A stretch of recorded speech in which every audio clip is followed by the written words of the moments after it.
আলহামদুলিল্লাহ, আজি মুহররমর 10 তারিখ আশুরার দিন। আজির দিনত আমি কি আমল করিম, কে রাকাত নামাজ পঢ়িম, কোন জিকির সমূহ করিম, কোন দোয়াটি বেছিকৈ পঢ়িম। রাসূলুল্লাহ সাল্লাল্লাহু আলাইহি সাল্লামে মুহররমর 10 তারিখ আশুরার দিন কি আমল কৰিছিল, সাহাবাসকলে কি আমল কৰিছিল, আজিৰ দিনত আমি কোন কামৰ পৰা, কোনবোৰ কামৰ পৰা আমি বিৰত থাকিব লাগিব আৰু কোনখিনি কৰিব লাগিব। আজিৰ দিনত সঠিক মতে ইবাদত কৰিলে আপোনাৰ কপাল খুলি যাব, জীৱনৰ যৌৱনৰ গুনাহবোৰ মাফ হ'ব, জীৱনৰ পেৰেশানি বালা মুসিবত আল্লাহ তাআলা দূৰ কৰি দিব, দোয়া কবুল কৰিব, মনৰ আশাবোৰ পূৰণ কৰি দিব ইনশাআল্লাহ তাআলা। গোটেইখিনি আমল মই ধুনীয়াকৈ বুজাই দিম।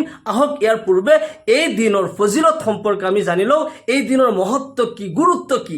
আল্লাহ তাআলাই কুরআনে কারিমত এনেদরে ইরশাদ করে, আউযু বিল্লাহি মিনাশ শাইতানির রাজিম, বিসমিল্লাহির রহমানির রহিম, ইন্না ইদ্দাতাশ শুহুরি ইনদাল্লাহি 12 শাহরান ফি কিতাবিল্লাহ ইয়াওমা খালাকাস সামাওয়াতি ওয়াল আরদা মিনহা আরবাআতুন হুরুম। এই কায়নাত, এই বিশ্ব ব্রহ্মাণ্ড যেতিয়াৰ পৰা সৃষ্টি হৈছে তেতিয়াৰে পৰা আল্লাহ তাআলাৰ নজদিক আল্লাহৰ কিতাবত মাহফুজ হয়, লিপিবদ্ধ হয়। মাহৰ গণনাত বছৰত 12টা মাহ হয়।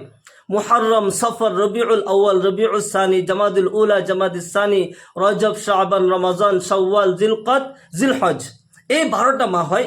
আৰু 12টা মাহৰ ভিতৰত 4টা মাহ অতি সন্মানীয়, অতি ফজিলতপূৰ্ণ মাহ হয়। মিনহা আৰবাআতুন হুৰুম, সেই 4 মাহৰ ভিতৰত জিলকদ, জিলহজ, মুহৰৰম আৰু হৈছে ৰজব, এই 4টা মাহ অতি সন্মানীয়। ৰাসূলুল্লাহ সাল্লাল্লাহু আলাইহি সাল্লামে এই 4টা মাহত বেছি ইবাদত কৰিছিল। প্ৰাচীন যুগৰ পৰাই আৰবৰ কালচাৰ আছিল, তেওঁলোকে এই 4 মাহত কোনো ধৰণৰ যুদ্ধ বিগ্ৰহ নকৰে, আল্লাহ তাআলাৰ ইবাদত বেছিকৈ কৰে। যেতিয়া ইছলাম আহিছে, আল্লাহ তাআলা কুৰআনে কাৰিমত এনেদৰে এই আয়াত নাজিল কৰিছে, এই 4 মাহত তোমালোকে বেছি ইবাদত কৰিবা। আল্লাহৰ নবী সাল্লাল্লাহু আলাইহি সাল্লামে এই 4টা মাহত বেছি ইবাদত কৰিছিল, বেছি ৰোজা ৰাখিছিল, নফল নামাজ পঢ়িছিল, কুৰআনে কাৰিমত তিলাওয়াত কৰিছিল, সদকা খায়ৰাত বেছিকৈ কৰিছিল। এই 4টা মাহতে বেছি ইবাদত কৰিছিল। সেই 4 মাহৰ ভিতৰত এটা মাহ হৈছে মুহৰৰমুল হাৰাম। মুহৰৰম মাহ ইসলামিক নতুন বছৰ হয়। এই মাহত এটা দিন এনেকুৱা আছে যি দিনৰ নাম হৈছে ইয়াউমে আশুৰা। আল্লাহৰ নবী সাল্লাল্লাহু আলাইহি সাল্লাম আশুৰাৰ দিনৰ ফজিলত সম্পৰ্কে এনেদৰে ইৰশাদ কৰে, সিয়ামু ইয়াউমি আশুৰা ইন্নী আহতাসিবু আলাল্লাহি আই ইউকাফিৰা সালাতাল্লাতি ক্বাবলাহু। যে ব্যক্তি আশুৰাৰ দিন ৰোজা ৰাখিলে আল্লাহ তাআলা সেই ব্যক্তিৰ যোৱা 1 বছৰৰ, অতীতৰ 1 বছৰৰ গুনাহ মাফ কৰি দিয়ে। সুবহানাল্লাহ। ৰাসূলুল্লাহ সাল্লাল্লাহু আলাইহি সাল্লাম এই মাহত 3 প্ৰকাৰৰ ৰোজা ৰাখিছিল। এটা হৈছে নবী সাল্লাল্লাহু আলাইহি সাল্লামে প্ৰতি সোমবাৰ আৰু বৃহস্পতিবাৰৰ ৰোজা ৰাখে।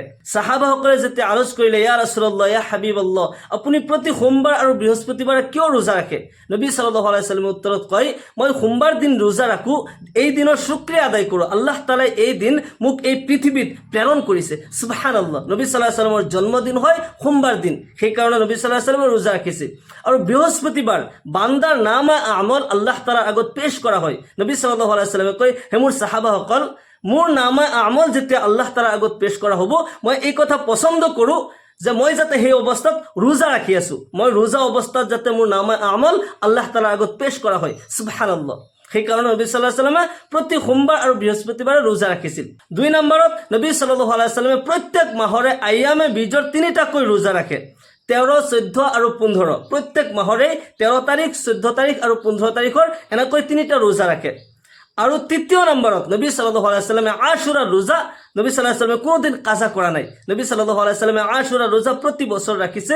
আৰু যেতিয়া নবী সাল্লাল্লাহু আলাইহি সাল্লামে হিজৰত কৰি মক্কাৰ পৰা মদিনালৈ যায়, যেতিয়া ইহুদীসকলক দেখিলে তেওঁলোকে আশুৰাৰ দিনৰ ৰোজা ৰাখি আছে, তেওঁলোকক প্ৰশ্ন কৰিলে, তোমালোকে আশুৰাৰ দিনৰ ৰোজা কিয় ৰাখা? তেওঁলোকে উত্তৰত কৈছিল যে আল্লাহ তাআলা এই দিন আমাক নাজাত দান কৰিছে। মুসা আলাইহিস সালাম 70,000 বনি ইছৰাইলক লৈ ফিৰাউনৰ কবলৰ পৰা মুক্তি পাইছিল, নীল দৰিয়া পাৰ কৰিছিল। সেই কাৰণে এই দিনৰ শুকৰিয়া আদায় কৰি এই দিন আমি ৰোজা ৰাখো। সুবহানাল্লাহ। এই দিনৰ বহুত কাহিনী আছে। আল্লাহ তাআলাই এই বিশ্ব ব্ৰহ্মাণ্ড, এই কায়নাত সৃষ্টি কৰিছে আশুৰাৰ দিন, 10 মুহৰৰমুল হাৰাম। আল্লাহু আকবাৰ। আকৌ এই পৃথিৱী ধ্বংস হ'ব, কিয়ামত অনুষ্ঠিত হ'ব, সেই দিন হ'ব আশুৰাৰ দিন, 10 মুহৰৰমুল হাৰাম। আল্লাহ তাআলা হযৰত আদম আলাইহিস সালামক জান্নাতত প্ৰৱেশ কৰাইছিল আশুৰাৰ দিন, আকৌ জান্নাতৰ পৰা বহিষ্কাৰ কৰিছিল আশুৰাৰ দিন। সুদীৰ্ঘ 350 বছৰ আদম হাৱাৰ কান্দাৰ পিছত তেওঁলোকৰ মিলন ঘটাইছিল আশুৰাৰ দিন আৰাফাৰ ময়দানত 10 মুহৰৰমুল হাৰাম আশুৰাৰ দিন আদম আৰু হাৱা আলাইহিমাস সালামৰ মিলন ঘটাইছিল। আল্লাহু আকবাৰ।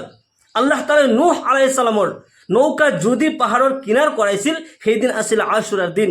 আল্লাহ তাআলা মুসা আলাইহিস সালামক নীল দৰিয়া পাৰ কৰিছিল, ফিৰাউনৰ কবলৰ পৰা মুক্তি দান কৰিছিল, সেইদিন আছিল আশুৰাৰ দিন।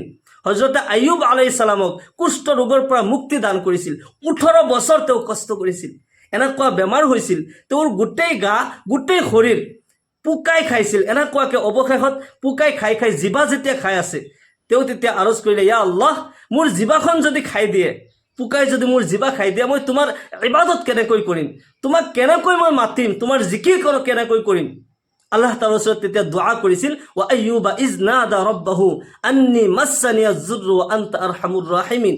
আল্লাহ তাআলা সেই দোয়া কবুল কৰি তেখেতক যেতিয়া সুস্থ কৰে সেইদিন আছিল 10 মুহৰৰমুল হাৰাম আশুৰাৰ দিন। আল্লাহ ৰাব্বুল আলামিন হযৰত ইউনুস আলাইহিস সালামক মাছৰ পেটৰ পৰা মুক্তি দান কৰিছিল। হযৰত ইউনুস আলাইহিস সালামক যেতিয়া মাছে গিলি পেলাই 40 দিন পৰ্যন্ত মাছৰ পেটত আছিল, মাছ আছিল সাগৰৰ তলত, কেনেকুৱা কঠিন বিপদত তেওঁ পৰিছিল। যিদিনাখন হযরত ইউনুস আলাইহিস সালামে এই দোয়া পঢ়ে, লা ইলাহা ইল্লা আনতা সুবহানাকা ইন্নী কুনতু মিনাজ জালিমিন, তেখেতক কিন্তু আল্লাহ তাআলাই জিব্ৰাইলৰ যোগেদি এই দোয়া আল্লাহ নিজে শিকাই দিছে। আৰু ইউনুস আলাইহিস সালামে যেতিয়া এই দোয়া পাঠ কৰে তেখেতৰ দোয়া কবুল কৰি আল্লাহ তাআলাই তেখেতক এই মাছৰ পেটৰ পৰা মুক্তি দান কৰিছিল। মাছে কিনাৰত আহি পেলাই তেখেতক বমি কৰি উলিয়াই দিছিল। হযৰত ইউনুস আলাইহিস সালামক আল্লাহ তাআলাই মুক্তি দান কৰিছিল। সেইদিন আছিল 10 মুহৰৰমুল হাৰাম আশুৰাৰ দিন। আল্লাহু আকবার। এই দিন দু জাহানের বাদশাহ জনাবে মুহাম্মদুর রাসূলুল্লাহ সাল্লাল্লাহু আলাইহি সাল্লামর দুই নয়নের মণি নওয়াসে রাসূল মা ফাতিমার কলিজার টুকরা ইমামে আলী মাকাম ইমাম হুসাইন আলাইহিস সালাম কারবালার ময়দানে শহীদ হয়েছে। আল্লাহু আকবার। উম্মতের নাজাতের কারণে ইমাম হুসাইন আলাইহিস সালাম শহীদ হয়েছিল। এই দিনের এনেই ফজিলত হয়, 10 মুহররমুল হারাম আশুরার দিনের এনেই ফজিলত হয়। আর এই দিন ইমাম হুসাইন শহীদ হয়েছে, অর্থাৎ সুনে পে সোহাগা। এই দিনের ফজিলত আরো বাড়ি গৈছে। এই দিন ইমাম হুসাইন আলাইহিস সালাম আমাক সবক দিছে, জালিম যিমানেই শক্তিশালী নহওক কিয় তাৰ আগত কেতিয়াও মাথা নত নকৰিবা, জালিমক কেতিয়াও সাপোৰ্ট নকৰিবা। লাগিলে তোমাৰ গৰ্দান কাটি যাওক, গৰ্দান কাটি গলেও নিজে কুৰবান হৈ গলেও কোনো জালিমক কোনোদিন সাপোৰ্ট নকৰিবা। হে আনেৱালা নবীৰ উম্মত, কিয়ামতলৈকে আনেৱালা উম্মতক এই সবক দিয়া হৈছে। কোনো জালিমক কোনোদিন সাপোৰ্ট নকৰিবা, অন্যায়ৰ প্ৰতিবাদ কৰিবা, লাগিলে নিজৰ জান গুচি যাওক। ইমাম হুসাইন আলাইহিস সালাম তলোৱাৰৰ তলত নামাজ পঢ়ি আমাক এই কথা শিক্ষা দিছে, হে নবীৰ উম্মতসকল, তোমাৰ জান গুচি গলেও আল্লাহৰ কেতিয়াও নাফৰমানি নকৰিবা, আল্লাহৰ ইবাদতত মগ্ন হৈ থাকিবা, লাগিলে তোমাৰ জান গুচি যাওক। আল্লাহু আকবাৰ। এই দিন বহুত মানুহে সমদল উলিয়াই এই দিন ফুৰ্তি কৰে, ঢোল বজায়। মনত ৰাখিব, আপোনাৰ ঘৰত যদি এটা যুক্তি চাব, আপোনাৰ ঘৰত যদি কোনো এজন মানুহৰ ইন্তেকাল হয়, আপুনি সমদল উলিয়াই ঢোল বজাব নেকি? আপুনিতো নকৰে। যিসকলে ঢোল বজায় তেওঁলোকে ইমাম হুসাইন আলাইহিস সালামক ঠাট্টা কৰিলে, সোহাদা কাৰবালা ঠাট্টা কৰিলে। যিসকলে সমদল উলিয়াই ঢোল বজাই ফুৰ্তি তামাশা কৰে তেওঁলোক প্ৰকৃততে হুসাইনী মুছলমান হ'ব নোৱাৰে, তেওঁলোক ইমাম হুসাইনৰ দুশ্মন হয়, সোহাদা কাৰবালাৰ দুশ্মন হয়। কথা হ'ল আমি এই দিন কি আমল কৰিম, এই দিন আমি কি কৰিব লাগে। এই দিনৰ 1 নম্বৰ আমল হৈছে, মনত ৰাখিব, আমি এই দিন ৰোজা ৰাখিব লাগে। ইহুদীসকলে এটা ৰোজা ৰাখে, আমি 2টা ৰোজা ৰাখিম। 9 মুহররমুল হারাম, 10 মুহররমুল হারাম, নাইবা 10 মুহররমুল হারাম, 11 মুহররমুল হারাম, 9 তারিখ, 10 তারিখ, নাইবা 10 তারিখ, 11 তারিখ, এনেকৈ 2টা ৰোজা আমি ৰাখিব লাগে। এই দিনৰ ৰোজাৰ ফজিলত সম্পৰ্কে আল্লাহ ৰাসূল সাল্লাল্লাহু আলাইহি ওয়াসাল্লাম ইৰশাদ কৰে, সিয়ামু ইয়াউমি আশুৰা ইন্নী আহতাসিবু আলাল্লাহ আই ইউকাফিৰা সানাতাল্লাতী ক্বাবলাহু। যে ব্যক্তি আশুৰাৰ দিনৰ ৰোজা ৰাখিলে আল্লাহ তাআলা সেই ব্যক্তিৰ যোৱা 1 বছৰৰ, অতীতৰ 1 বছৰৰ গুনাহ মাফ কৰি দিয়ে। সুবহানাল্লাহ। সেই কাৰণে এই দিনৰ 1 নম্বৰ আমল হৈছে আমি ৰোজা ৰাখা। 10 তাৰিখ, 11 তাৰিখও ৰাখিব পাৰে বা 9 তাৰিখ, 10 তাৰিখও ৰাখিব পাৰে। মুঠতে আমি 2টা ৰোজা ৰাখিব লাগিব। ইহুদীসকলে এটা ৰাখিছিল আৰু আমি 2টা ৰোজা ৰাখিম। 1 নম্বৰ আমল হৈছে যে আমি এদিন ৰোজা ৰাখিম।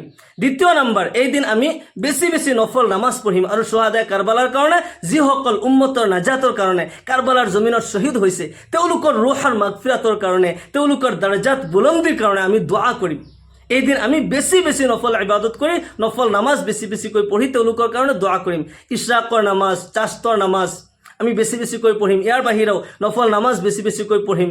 সলাতুত তৌবাৰ নামাজ পঢ়িম, সলাতুত তাসবিহ নামাজ পঢ়িম আৰু নফল নামাজ বেছি বেছিকৈ পঢ়ি সোহাদা কাৰবালাৰ কাৰণে আমি দোয়া কৰিম। তেওঁলোকৰ ৰুহৰ মাগফিৰাতৰ কাৰণে যদি আমি দোয়া কৰোঁ তেতিয়াহ'লে আমাৰ জীৱনত ফায়দা হ'ব। তেওঁলোকৰ কাৰণে দোৱা কৰিলে তেওঁলোকৰ ৰুহৰ পৰা যিটো দোৱা আমালৈ আহিব এইটো কিন্তু বহুত মূল্যৱান হয়। সেইকাৰণে আমি বেছি বেছি নফল ইবাদত কৰি নফল নামাজ বেছি পঢ়ি তেওঁলোকৰ কাৰণে দোৱা কৰিম। তৃতীয় নম্বৰত কোৰআনে কাৰিমৰ তিলাৱত, যিসকলে কোৰআনৰ তিলাৱত কৰিব জানে তেওঁলোকে কোৰআনৰ তিলাৱত কৰিব, বেছি বেছি জিকিৰ কৰিব, কিয়নো এই দিন ফজিলতপূৰ্ণ দিন হয়। এই দিন পৃথিৱী সৃষ্টি হৈছে, এই দিন পৃথিৱী ধ্বংস হ'ব। সেইকাৰণে এই দিন আমি বেছি বেছি জিকিৰ আজকাৰ কৰিম, আল্লাহ তাআলাৰ গুণবাচক নামৰ জিকিৰ কৰিম, লা ইলাহা ইল্লাল্লাহ জিকিৰ কৰিম, সুবহানাল্লাহ, আলহামদুলিল্লাহ, আল্লাহু আকবাৰ, লা ইলাহা ইল্লাল্লাহ এইবোৰ জিকিৰ কৰিম। আৰু বেছি বেছি দুৰুদ শৰীফ পঢ়িম, যিমান বেছি পাৰোঁ দুৰুদ শৰীফ পঢ়িম, সাল্লাল্লাহু আলাইহি ওয়াসাল্লাম, সাল্লাল্লাহু আলাইহি ওয়াসাল্লাম, এনি টাইম এই দুৰুদ পঢ়ি থাকিব, সাল্লাল্লাহু আলাইহি ওয়াসাল্লাম, অতি সহজ হয়, সাল্লাল্লাহু আলাইহি ওয়াসাল্লাম। এবাৰ দুৰুদ শৰীফ পঢ়িলে 10টা গুনাহ মাফ হয়, 10টা ৰহমত নাজিল হয়, 10টা মৰ্যাদা আল্লাহ তাআলা বুলন্দ কৰি দিয়ে, সুবহানাল্লাহ। সেইকাৰণে সাল্লাল্লাহু আলাইহি ওয়াসাল্লাম বেছি বেছিকৈ পঢ়ি থাকিব। ইয়াৰ পিছত ইস্তিগফাৰ পঢ়িব, আস্তাগফিৰুল্লাহাল্লাযী লা ইলাহা ইল্লা হুৱাল হাইয়ুল কাইয়্যুম ওয়া আতুবু ইলাইহি, বেছি বেছিকৈ ইস্তিগফাৰ পঢ়ি থাকিব। ইয়া ৰহমানু ইয়া আল্লাহ, ইয়া গফফাৰু ইয়া আল্লাহ, ইয়া ৰাজ্জাকু ইয়া আল্লাহ, এনেকৈ আল্লাহ তাআলাৰ গুণবাচক নামসমূহৰ বেছি বেছিকৈ এনি টাইম আপুনি জিকিৰ কৰি থাকিব। এই দিন যিমান বেছি নফল ইবাদত কৰে, আল্লাহ তাআলাৰ ওচৰত দোৱা কৰে, আল্লাহ তাআলাই কবুল কৰিব। বহুত মুসিবতত আপুনি ফচি আছে, আপুনি দোৱা কৰিব, লা ইলাহা ইল্লা আনতা সুবহানাকা ইন্নী কুনতু মিনাজ জালিমিন। হযৰত ইউনুস আলাইহিস সালামে এই দোয়াটি পাঠ কৰাৰ পিছত আল্লাহ তাআলাই তেখেতৰ দোৱা কবুল কৰি মাছৰ পেটৰ পৰা উদ্ধাৰ কৰিছিল। সেইদিন আশুৰাৰ দিন 10 মুহৰৰমুল হাৰাম আছিল। সেইকাৰণে বেছি মুসিবত হলে এই দোয়াটি পঢ়িব, লা ইলাহা ইল্লা আনতা সুবহানাকা ইন্নী কুনতু মিনাজ জালিমিন, এই দোয়াটি পঢ়িব। যদি বেমাৰ আজাৰ হৈ আছে,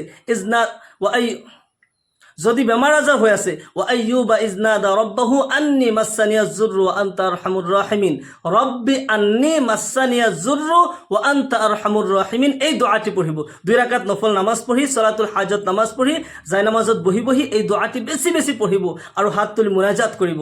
এই দিন দোয়া কৰিলে আল্লাহ তাআলাই খালি ফিৰাই নিদিয়ে, বেছি বেছিকৈ এই দিন আল্লাহ তাআলাৰ ওচৰত দোয়া প্ৰাৰ্থনা কৰিব। আল্লাহ তাআলাই আপোনাৰ দোয়া কবুল কৰি জীৱনৰ গুনাহবোৰ মাফ কৰি দিব, জীৱনৰ পেৰেশানি বালা মুসিবতসমূহ আল্লাহ দূৰ কৰি জীৱনত শান্তি দান কৰিব। মহান আল্লাহ তাআলাই আমাক সকলোকে কোৱা আৰু শুনাতকৈ বেছি বেছি আমলৰ তৌফিক দান কৰক। সকলোকে আল্লাহুম্মা আমিন। ওয়া আখিৰু দাওয়ানা আনিল হামদুলিল্লাহি ৰাব্বিল আলামিন। আসসালামু আলাইকুম ওয়া ৰাহমাতুল্লাহি ওয়া বাৰাকাতুহু।